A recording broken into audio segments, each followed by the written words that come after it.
سرکار فرماتے ہیں اللہ تعالیٰ جس کے ساتھ بھلائی چاہتا ہے اسے دین کی سمجھ عطا کر دیتا ہے۔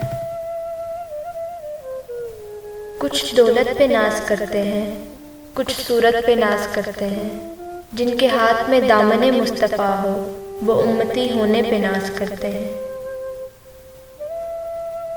بہت جلد قبول ہونے والی دعا یہ ہے کہ انسان کسی غیر موجود کے لیے غائبانہ دعا کرے۔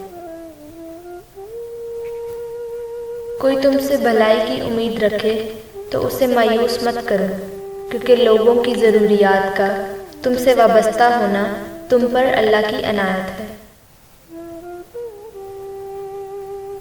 جو ذات رات کو درختوں پر بیٹھے پرندوں کو نیند میں گرنے نہیں دیتی، وہ ذات انسان کو کیسے بے یار و مددگار چھوڑ سکتی ہے؟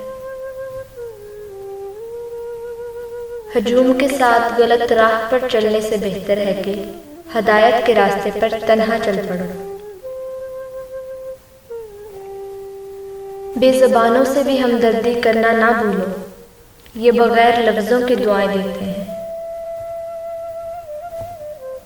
خیال رکھنا تمہاری وجہ سے کسی کی آنکھ نم نہ ہو، کیونکہ تمہیں اس کے ہر آنسو کا حساب دینا ہوگا۔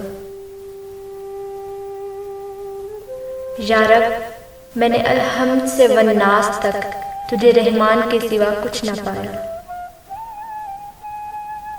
جو نبی کو میرے قبول ہو وہی کاش میرے اصول ہو، وہی صبر ہو، وہی گفتگو، وہی سادگی، وہی عاجزی۔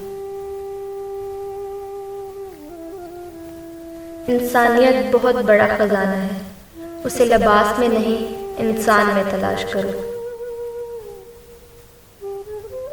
حسن سلوک کی سب سے زیادہ حقدار تمہاری ماں ہے۔ اللہ سب کی ماں کو سلامت رکھے، آمین۔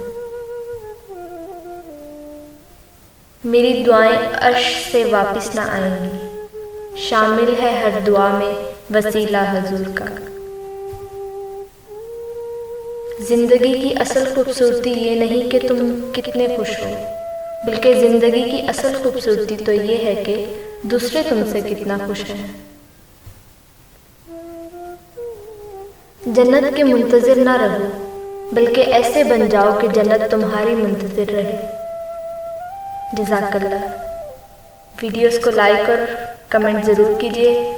اگر آپ کو ویڈیوز پسند آتی ہیں تو سبسکرائب بھی لازمی کریں تاکہ ہماری نیکسٹ ویڈیو آپ تک ضرور پہنچے۔